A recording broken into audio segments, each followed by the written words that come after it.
Hey guys, it's Taz from the Latte Library. Welcome back to my channel. This is my February 2020 wrap up. I cannot believe that February is already over, although I feel like it went by really quick. This month I read 6 books and none of them were fantasy, which is starting to worry me a little bit. I did read fantasy in January or sci-fi in January, just haven't picked up fantasy since. Instead I read a good mix of thrillers, and romance. But yeah, 6 books, let's get straight into it. The first book that I read, I've already done a review on my YouTube channel. You can see it on my YouTube channel, is The Other People by CJ Tudor. CJ Tudor is such a unique writer, and as soon as this book came out, I'm like, yes, I need to read it. It is a new release, had to get onto it. I rated this book 4 stars. It is such an awesome read, to be honest. Like, I loved it.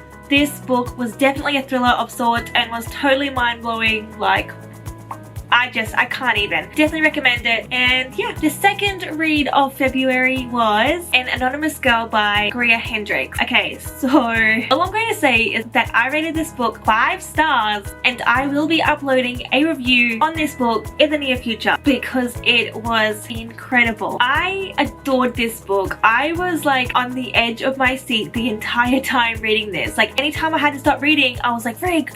Like, I just wanted to keep reading it. I did read this via audiobook. It's a thriller with a ton of suspense and a good little twist in there. The third book I read was The Wise by Taryn Fisher, and recently I did a 2-minute Tuesday on this book. I did love this. It is a thriller, but I feel like thriller is a bit of an understatement considering all the feels that I felt. Basically, I loved it. I read it via audiobook and I rated it 4 stars. It was so close to 5 stars, but it just didn't quite reach it. That ending though, if you have read this book and want to talk about the ending, please talk about it with me. The next book I read was Sometimes I Lie by Alice Feeney. This book came out a couple of years ago, but I loved it.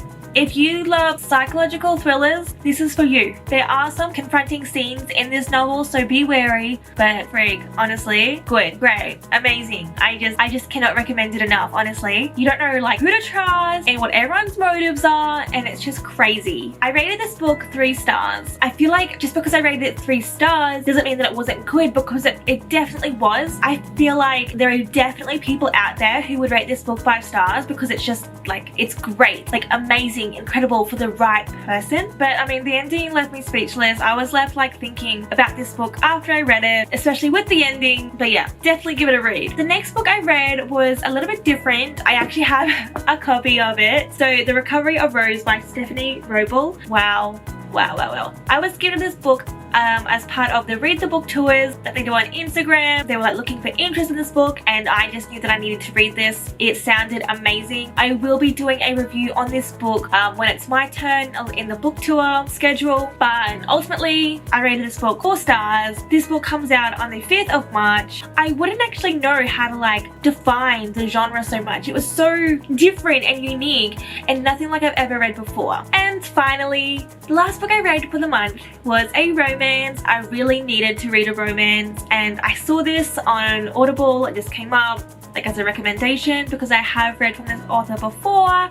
It is Inappropriate by V. Keeland. I rated this book 4 stars, and honestly it was everything I needed, everything I wanted. It had like the CEO guy, then you have, you know, the sarcastic witty employee, but it's not quite like that. But there is a genuinely interesting storyline that doesn't just base itself around sex or anything like that. It is heartbreaking in a lot of moments, and I think it's a great representation of like growing up with someone who has mental illnesses. Yeah, I could relate to it, and it definitely got to my heartstrings, but it was definitely steamy and stuff as well, so it had a really good balance and I really enjoyed the storyline. And yeah, so that is it. That is my 6 books of February 2020. Hopefully next month I'll read some more fantasy, but you never know. Anyway, thanks for watching. I will see you in my next video. See ya!